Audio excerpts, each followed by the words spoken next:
Nous sommes toujours dans cette série d'enseignements sur les bienfaits de la Pâque ou encore les mystères de la Pâque. Et depuis le 12 avril, nous parlons de la Pâque. Il vous souviendra que la Pâque a été instituée par Dieu lorsque son peuple, le peuple d'Israël, devait sortir de l'Égypte en direction de Canaan, la terre promise. Moïse avait été suscité par Dieu. Il était né pour ça, pour libérer le peuple d'Israël de la captivité en Égypte qui avait duré 430 ans. Alors, lorsque la Pâque est instituée, Dieu va demander à Moïse de parler à l'assemblée des enfants d'Israël. Et il va leur dire, vous prendrez ensuite un bouquet d'hysope, vous le tremperez dans le sang qui sera dans le bassin, et vous toucherez le linteau et les deux poteaux de la porte avec le sang qui sera dans le bassin. Nul de vous ne sortira de sa maison jusqu'au matin. Quand l'Éternel passera pour frapper l'Égypte et verra le sang sur les linteaux et les portes des maisons des enfants d'Israël, l'Éternel passera par-dessus la porte et il ne permettra pas aux destructeurs d'entrer dans vos maisons pour frapper. Alors la Pâque a été instaurée. Les enfants d'Israël ont mangé la Pâque entièrement. La Pâque, c'est l'agneau. Voilà pourquoi on dit que Jésus-Christ est notre Pâque. C'est pour ça que la Bible nous enseigne que Christ est notre Pâque, parce que Christ est l'agneau pascal. Et donc, il était demandé à ce peuple d'Israël de manger l'agneau entièrement. Et nous avons vu que manger l'agneau entièrement signifiait consommer la peau de l'agneau, manger sa chair et boire de son sang. Et nous avons expliqué la signification de ces trois aspects de l'agneau et leur portée spirituelle dans le message que nous avons eu le dimanche 12 avril. Je vous encourage à vraiment réécouter ce message, il est très puissant. Et donc, depuis la semaine dernière, le Seigneur, et même avant, nous enseigne sur la puissance de la croix. Et on a vu que la puissance de la croix ne réside pas dans le bois de la croix, mais la puissance de la croix réside dans le sacrifice qui a été offert sur cette croix. Et ce sacrifice, c'est Jésus, l'agneau de Dieu. Pourquoi? Parce que ce sacrifice vient de Dieu. Et vous vous souviendrez que lorsque Dieu va demander à Abraham de sacrifier son fils Isaac, le petit Isaac va poser la question à son père. Il va dire, mais papa, voici le bois, voici le feu, mais où est l'agneau pour le sacrifice? Et Abraham, en bon nombre de fois, va répondre à son fils, Dieu seul se pourvoira. Et c'est là que l'Éternel se révèle à Abraham comme étant Jéhovah Jireh, le Dieu qui pourvoit. Lorsque Abraham était sur le point de mettre le couteau sur son fils, l'Éternel l'arrêta et dit, c'est bon, je vois maintenant que tu m'aimes, que tu me crains. Et à l'instant, il vit apparaître l'agneau, alléluia, pour le sacrifice. Oui, parce que l'agneau avait déjà été pourvu. L'agneau avait été prédestiné avant la fondation du monde. L'agneau n'a pas existé le jour où Marie l'a mis au monde. L'agneau existe de tout le temps parce qu'il a été prédestiné, nous révèle l'apôtre Pierre dans 1 Pierre chapitre 1. L'agneau a été prédestiné depuis avant la fondation du monde. Cette image d'Abraham qui a cru en ce Dieu qui pourvoit nous révèle que même lorsque Dieu a créé Adam et Ève et qu'il les a placés dans le jardin d'Éden, Dieu avait déjà pourvu à l'agneau. Parce que l'agneau existait déjà. L'agneau avait été prédestiné depuis avant la fondation du monde. Donc Dieu savait déjà que l'homme allait pécher. C'est pour cela que j'aime souvent dire que l'agneau de Dieu n'est pas le plan B de Dieu. Parce qu'il avait déjà prédestiné. C'est le plan initial même. Il fallait que nous soyons sauvés par Jésus-Christ, son sacrifice à la croix. Il fallait qu'il vienne sur la terre. Alléluia. Et Dieu, dans son plan divin, avait tout planifié. Il avait déjà pourvu à l'agneau. Donc la valeur du sacrifice repose dans la qualité de l'agneau lui-même. dans la nature de l'agneau. L'agneau a une nature céleste. L'agneau est descendu du ciel. L'agneau est venu de Dieu, envoyé par Dieu. Car Dieu a tant aimé le monde qu'il a donné son Fils unique afin que quiconque compte en lui ne périsse point, mais qu'il ait la vie éternelle. Et on a vu que de la même manière que le peuple d'Israël dans le désert portait ses regards sur le serpent d'airain qui était perché sur le bois et qu'il recevait la guérison et conservait la vie, de la même manière, nous aujourd'hui, si nous portons nos regards sur Jésus, qui est l'agneau de Dieu en fait, mort à la croix de Golgotha, nous serons guéris et nous conserverons la vie. Nous aurons la vie éternelle. Et on a compris la valeur du sacrifice de Christ à la croix. Et dimanche dernier, le Seigneur nous a amenés dans le texte de 1 Jean, au chapitre 5, du verset 6 au verset 7, pour nous dire que c'est lui, l'agneau de Dieu en question. C'est lui, Jésus-Christ, qui est venu avec de l'eau et du sang. Non avec l'eau seulement, mais avec l'eau et avec le sang. Et c'est l'Esprit qui rend témoignage, parce que c'est l'Esprit qui est la vérité. Car il y en a trois qui rendent témoignage, l'Esprit, l'eau et le sang. Et les trois sont d'accord. L'eau et le sang rendent témoignage, l'Esprit rend témoignage, et les trois rendent témoignage. Et leur témoignage est concordant parce que c'est le même témoignage. Quel témoignage? On a vu que l'Esprit de Dieu rend témoignage à notre esprit que nous sommes devenus enfants de Dieu. Car nous ne sommes pas nés de la volonté de l'homme ni de la chair, mais nous sommes nés de Dieu. Nous sommes nés de la parole de Dieu, car à tous qui l'ont reçu, quoi? La parole, elle leur a donné le pouvoir de devenir enfant de Dieu. C'est pour cela que lorsque Nicodème va venir voir Jésus de nuit pour lui poser la question comment faire pour entrer dans le royaume des cieux, Jésus va lui dire il faut que tu naisses de nouveau. Il ne comprenait pas ce que cela voulait dire naître de nouveau. Et Jésus va lui expliquer parce que ce sont des choses qui ne s'expliquent pas selon la théologie ou les sciences humaines qui sont certes importantes. Et Jésus d'ailleurs va lui faire la remarque tu es un docteur de la loi. On dirait aujourd'hui un grand théologien, tu ne connais pas ces choses, tu ne les comprends pas. Mais il ne pouvait pas les comprendre parce que ce n'était pas intellectuellement qu'on pouvait les comprendre. Alors Jésus va prendre le temps de lui expliquer c'est quoi la nouvelle naissance. Jésus va lui dire, si tu ne nais d'eau et d'esprit, tu ne peux entrer dans le royaume des cieux. On retrouve ici quoi? On retrouve l'eau et l'esprit. Et dimanche dernier, nous avons vu que l'eau représentait la parole de Dieu. Nous avons été sanctifiés par l'eau de la parole. Nous avons été engendrés par l'eau de la parole, mais aussi par l'esprit. Mais ce n'est pas tout. Je vous ai promis que ce dimanche, je vous parlerai du sang. Lorsque Jésus-Christ est sur le chemin de Golgotha pour aller être sacrifié comme une brebis muette devant ce qui l'attendait, il n'a point ouvert la bouche. On l'a mené comme une brebis muette pour être sacrifié. On lui fit porter le bois de la croix. Il porta sa croix. Et pendant qu'il portait la croix et qu'il traînait cette croix sur le chemin de Golgotha, un soldat romain lui perça le côté avec une lance. Nous révèle Jean chapitre 19 verset 34. Et lorsque ce soldat romain perça le côté de Jésus avec la lance, la Bible nous dit, aussitôt, il sortit de l'eau et du sang. Waouh! Mais pourquoi a-t-il choisi le côté de Jésus? Et vous vous souvenez que dans l'histoire de la Bible, un fait similaire nous rappelle un récit que l'on retrouve dans la Genèse, lorsque Dieu crée l'homme. La Bible déclare que Dieu fit dormir l'homme dans un profond sommeil. Et il ouvrit la côte de l'homme et tira de la côte de l'homme son épouse, Ève.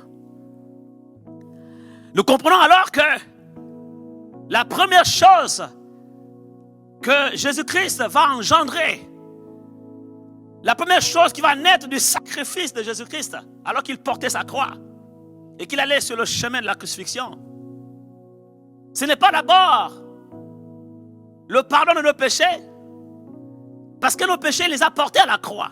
Alléluia. La première chose qui va naître du sacrifice de Jésus-Christ, c'est son épouse qui a été tirée de son côté, qui est née de l'eau et du sang. Oui, Jésus-Christ est mort sur la croix pour le pardon des péchés de l'humanité, certes. Mais il est mort aussi pour donner naissance à l'Église, son épouse. Et nous comprenons aujourd'hui, plus que jamais auparavant, la nécessité d'intégrer la dimension spirituelle de l'eau et du sang. Parce que nous sommes dans les temps de la fin. Alors que nous célébrons la Pâque, nous devons comprendre que cette Pâque intervient dans un contexte très particulier. À l'époque du peuple d'Israël, la Pâque intervenait dans un contexte aussi particulier, similaire à celui-ci. Le peuple d'Israël était en captivité. Dieu était sur le point de les sortir de l'Égypte. C'était l'heure de leur délivrance. Ils étaient tous confinés. Une épidémie, une peste allait frapper. Dieu les protégea par le sang de l'agneau. Alléluia. À la seule différence que dans notre contexte actuel, certes nous sommes dans un contexte similaire où une épidémie sévit et nous sommes tous confinés. Et nous pouvons comprendre l'importance justement pour nous de célébrer la Pâque. Et pourquoi Dieu permet que cette Pâque intervienne dans ce contexte comme par coïncidence. Au mois d'avril, qui correspond comme par coïncidence au premier mois du calendrier hébraïque, le premier mois de la célébration donc de la Pâque en Israël. Certainement parce que l'heure de notre délivrance aussi est proche. Alléluia. Oui, l'heure de notre délivrance est proche. L'heure où l'humanité et la terre entière sera délivrée de ce démon de coronavirus est proche. Ce n'est pas moi qui l'ai dit. Les Chinois eux-mêmes, ils ont dit, c'était en janvier, quand ça frappait fort là-bas, ça a commencé chez eux. Ils ont dit, nous ne laisserons pas ce démon détruire notre population. Eux-mêmes, ils ont utilisé le mot démon. Alors c'est tellement c'est un démon. C'est un virus, mais c'est plus qu'un virus. C'est l'heure, c'est tellement que Dieu a choisi pour libérer l'humanité de ce virus, de cet esprit qu'il y a derrière. Parce que je crois que la Pâque signifie aussi la délivrance. Alléluia. La Pâque signifie la délivrance. Amen. Mais ce qui est différent du contexte du peuple hébreu en Égypte, c'est que nous aujourd'hui, nous sommes plus proches du retour de l'époux que eux ne l'étaient auparavant. Nous sommes dans un temps où l'esprit et l'Église, l'esprit et l'épouse disent « Viens Seigneur ». Et que ceux qui entendent ce message disent « Viens bientôt ». C'est pour cela que vous devez comprendre la portée spirituelle de l'eau et du sang qui a donné naissance à l'épouse. Et l'épouse doit comprendre l'importance de l'eau et du sang. Dimanche dernier, on a développé la dimension de l'eau. On a compris la portée spirituelle de cette dimension de l'eau. Aujourd'hui, j'aimerais parler du sang. Quelqu'un dise le sang. Le sang de l'agneau. Le sang de Jésus. On l'a lu tout à l'heure. La première fonction du sang, ou du moins le premier rôle du sang, était de protéger le peuple de Dieu. Et le sang les a protégés. Et le sang nous protège encore aujourd'hui. Le sang de l'agneau, c'est le sang de la protection. Le sang de l'agneau, c'est aussi le sang de la purification, de la rédemption de nos péchés. Venez avec moi, s'il vous plaît. Dans le livre de 1 Jean, chapitre 1, versets 9 à 10. 1 Jean, chapitre 1, verset 9 à 10, nous lisons « Si nous confessons nos péchés, il est fidèle et juste pour nous les pardonner et pour nous purifier de toute iniquité. Si nous confessons nos péchés, il est fidèle et juste pour nous les pardonner et pour nous purifier de toute iniquité. » Le sang de Jésus nous purifie. En effet, sans effusion de sang, il n'y a point de purification. Il n'y a point de rédemption. Il n'y a point de justification. Il a fallu que le sang coule. La différence entre le sang de l'agneau pascal, Jésus, et le sang des agneaux, des animaux naturels de l'époque, c'est que le sang des animaux à l'époque ne pouvait que couvrir les péchés de l'humanité. Et on l'a vu également lors de notre premier dimanche de Pâques, lorsque je parlais de la dimension de la peau, l'aspect, la peau de l'agneau, parce que la peau avait un rôle de vêtement pour couvrir la nudité. Lorsque Adam et Ève ont péché, ils ont su qu'ils étaient nus, ils eurent honte. Et lorsque Dieu parcourt le jardin, il appelle Adam. Adam dit, j'ai eu honte et je me suis caché. Et Dieu a compris qu'il avait mangé. Il a compris, il le savait. Il avait mangé le fruit de l'arbre de la connaissance du bien et du mal. La Bible déclare qu'il leur fit des vêtements de peau de bête. Donc il a tué un agneau qu'il a sacrifié. C'est tellement le premier sacrifice de l'histoire de l'humanité pour le pardon des péchés d'Adam et Ève. Et il est recouvri de la peau des animaux. Donc voilà, ça c'est la dimension, la première dimension de l'agneau. C'était couvrir nos péchés, couvrir notre nudité, notre honte. Mais le sang de l'agneau parfait, Jésus-Christ, ne couvre pas seulement notre honte. Le sang de l'agneau ôte le péché. Et Jésus-Christ, lorsqu'il arrive, que Jean-Baptiste, celui qui est venu préparer le chemin du Seigneur et qui l'a précédé, le voit arriver, il s'écrie, voici l'agneau de Dieu qui ôte le péché du monde. Sans cela que le sang de l'agneau Jésus-Christ est plus puissant que le sang des boucs et des taureaux d'autrefois. Parce que le sang de Jésus ôte le péché du monde. Aïe, aïe, aïe, aïe. Je ne sais pas si vous comprenez cela, mais par la grâce de Dieu, j'aimerais vous aider à comprendre la portée spirituelle de cette dimension du sang de l'agneau. Le sang de l'agneau ne couvre pas seulement, certes, le sang de l'agneau couvre nos fautes, il couvre notre honte, il couvre notre nudité, il nous cache. Et on a compris le dimanche 12 avril que ce qui couvre, c'est un vêtement. Mais la Bible déclare aussi que l'amour couvre une multitude de péchés. Ça veut dire qu'en fait, la peau de l'agneau qui nous recouvre comme un vêtement de notre nudité, notre honte, c'est l'amour de Dieu. Car Dieu a tant aimé le monde qu'il a donné son Fils Jésus-Christ, afin que quiconque croit en lui ne périsse point, mais qu'il ait la vie éternelle. La première chose que son Fils Jésus, l'agneau, vient, c'est couvrir ta nudité, ta honte de son amour. Car l'amour de Dieu couvre une multitude de péchés. Mais le sang de l'agneau va agir encore dans une autre dimension, plus élevée, plus profonde. Le sang de Jésus va ôter tes péchés. C'est ce que le prophète Ésaïe a vécu de façon, permettez-moi l'expression, prophétique. Quand vous lisez Ésaïe au chapitre 6, vous connaissez l'histoire d'Ésaïe. Le Seigneur se révèle à Ésaïe. Et Ésaïe va crier parce qu'il a vu le Seigneur. Il faut savoir que dans l'Ancienne Alliance, lorsqu'on voyait le Seigneur, pour nous c'était un malheur parce que personne ne pouvait voir Dieu et vivre. C'est pour cela qu'Ésaïe va se crier, malheur à moi! Malheur à moi, je suis un homme pécheur. Je suis né dans le péché. Et mes yeux ont vu le roi. Mes yeux ont vu le roi. Donc pour lui c'était fini. Mais la Bible nous révèle que qu'est-ce qu'il va faire? Le Seigneur va lui révéler sa gloire. Et Ésaïe va voir les séraphins. Et en fait, ils avaient chacun 6 ailes. Donc, 2 dont ils se couvraient la face, 2 dont ils se couvraient les pieds, et 2 dont ils se servaient pour voler. Et l'un des séraphins vola vers lui, tenant dans sa main une braise, et lui dit, ceci a touché tes lèvres. Il va déposer la braise sur la bouche d'Ésaïe. Pourquoi? Parce qu'Ésaïe est appelé au ministère de prophète. Et quand vous lisez Ésaïe, avant cette expérience de visitation divine, toutes les prophéties d'Ésaïe étaient floues, étaient difficiles à comprendre. À chaque fois qu'il ouvrait la bouche pour parler, c'était toujours malheur, malheur à moi, malheur à moi. Là. Donc il fallait que Dieu sanctifie sa bouche pour qu'il devienne la bouche autorisée de l'Éternel et qu'il soit capable de libérer les oracles de Dieu. Alors l'un des séraphins vola vers lui, tenant à sa main droite une braise, et il posa la braise sur sa bouche et dit, ceci a touché tes lèvres, ton iniquité est enlevée et ton péché est expié.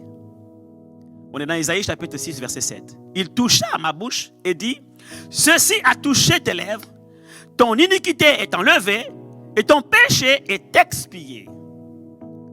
Je suis allé un peu chercher dans les textes hébraïques, parce que vous savez très bien que l'Ancien Testament a été écrit en hébreu et un peu en araméen. Et dans l'hébreu, le mot utilisé ici pour parler de l'iniquité est Avon. A-V-O-N. Avon renvoie non pas au péché, non pas aux actes mauvais qui ont été commis, mais l'expression Avon renvoie à la notion de comportement. Donc l'iniquité, c'est un comportement. Les iniquités, ce sont des comportements. Et puis, le dictionnaire hébraïque nous cite quelques exemples. La perversité, par exemple. La perversité, la dépravation, le dérèglement, les vices. Voyez-vous, ce ne sont pas des actes, mais ce sont des comportements, des attitudes, des traits de caractère. Voyez-vous, en fait, ici, c'est comme si l'iniquité était la cause des péchés. Parce que voyez-vous, avant d'arriver aux actes, il y a les valeurs, les mœurs qui sont à l'origine ou qui peuvent être à l'origine de ces actes. C'est ça la Bible ici appelle Avon, iniquité. Et lorsque l'ange vient avec la braise, touche les lèvres d'Ésaïe, la Bible déclare qu'il lui dit, ceci a touché tes lèvres. Ton iniquité a été enlevée. Waouh! C'est puissant. C'est très puissant. Aujourd'hui, nous nous battons pour être libérés de certains comportements, de certains vices. Mais Ésaïe va vivre une expérience surnaturelle. Il n'a pas eu besoin de faire de cure d'âme, Ésaïe. Il n'a pas eu besoin de faire le suivi ou du poursuivi spirituel pour être libéré de ces comportements déviants ou de ces vices, mauvaises attitudes, de ces dérèglements, peut-être des règlements sexuels, peut-être des règlements par rapport à certaines choses de la vie. Ce que beaucoup d'entre nous aujourd'hui mettent du temps à vaincre, Ésaïe en a été libéré en quelques secondes. Oh my God! Est-ce que quelqu'un comprend quelque chose? Est-ce que quelqu'un comprend là où je vais vous amener? En fait, Ésaïe ici, il faut savoir qu'il a été un prophète choisi par Dieu parmi les prophètes messianiques, mandaté pour annoncer l'arrivée du Messie. En d'autres termes, l'expérience qu'Ésaïe est en train de vivre ici est une image prophétique, my God, de ce que le Messie allait accomplir plus tard sur la croix de Golgotha. Ah, acclame le Seigneur, alléluia. Ça voudrait dire qu'en fait, le sang de Jésus-Christ qui a coulé à la croix ne vient pas seulement pour pardonner tes péchés et te purifier le cœur de toute iniquité, mais le sang de Jésus vient aussi pour enlever ton iniquité. La puissance du sang de Jésus réside dans son pouvoir à enlever ton iniquité, à enlever la racine qui produit tes mauvais comportements, enlever ces comportements déviants de ta vie. Alléluia. Enlever à la racine ces mauvaises croyances, ces mauvaises valeurs qui sont à l'origine de tes comportements déviants. My God. C'est ça l'iniquité. C'est la racine même du mal. Ce qui produit les péchés. Le sang de Jésus enlève ton iniquité. Je n'avais jamais encore vu la puissance du sang de Jésus sous cet angle. Je prêche depuis des années sur la puissance du sang de Jésus. Mais particulièrement aujourd'hui, Dieu a ouvert mes yeux sur cet aspect. Le sang de Jésus est puissant, bien-aimé. Donc vous comprenez que lorsque Jean-Baptiste voit Jésus arriver, aïe, aïe, aïe, et qu'il dit, voici l'agneau de Dieu qui ôte le péché du monde. Il faut savoir que le péché ici, c'est aussi l'iniquité. Le péché est différent des péchés. Donc quand on parle du péché, cela signifie iniquité, c'est-à-dire la racine du mal. Ce qui est différent des péchés, les péchés ce sont les actions qui sont produites par le péché, c'est-à-dire l'iniquité. Le péché, c'est aussi la nature pécheresse qui est en nous, la nature de la chair qui habite en nous. Voilà pourquoi Paul dit, que maintenant si je pêche, ce n'est plus moi qui pêche. Moi le nouvel homme en Christ qui est né de Dieu. Car quiconque est né de Dieu ne pêche pas. Quelqu'un me comprend ici? Oh, je voudrais parler à quelqu'un d'autre. Alléluia. Quelqu'un me comprend ici?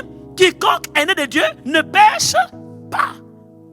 Donc, l'apôtre Paul va nous dire dans l'Épître aux Romains que si je pêche, ce n'est plus moi qui pêche. Si je commets des péchés, ce n'est plus moi qui pêche. Mais c'est le péché qui est en moi. C'est-à-dire, c'est le vieil homme qui est en moi. C'est en réalité l'iniquité qui est en moi. Cette nature pécheresse qui est en moi, qui pêche en fait. Donc l'apôtre Paul ici nous révèle une dualité. Il y a deux natures. La nature du péché, l'iniquité, le mal, et la nature du nouvel homme en Christ, celui qui est né de Dieu. Cette nature-là ne pêche pas. Elle ne connaît pas le péché parce qu'elle est créée à l'image, à la ressemblance de Dieu, parce qu'elle aime les choses de Dieu, elle aime la sainteté, elle aime la pureté, elle aime la volonté de Dieu. Elle est prédestinée et programmée, paramétrée à accomplir la volonté de Dieu. Elle a reçu de Dieu la capacité d'accomplir la volonté de Dieu, ce qui est contraire à la chair, parce que la chair n'a pas la capacité d'accomplir la volonté de Dieu. La chair a tendance toujours à être attiré par le mal, parce que la chair elle-même c'est le vieil homme, et le vieil homme lui-même c'est la nature du mal, du péché. En fait, quand vous lisez la Bible dans Genèse, au commencement on nous parle de l'arbre de la connaissance du bien et du mal. C'est le symbole même manifeste de la nature de la chair, du péché. Voilà, donc ce que la chair sait faire, c'est le bien et le mal, c'est commettre le mal. Et quand il fait son bien, le bien de la chair est comme un vêtement souillé, sa justice est comme un vêtement souillé. C'est comme par exemple, on va vous dire que la vérité dans la bouche d'un menteur est un mensonge.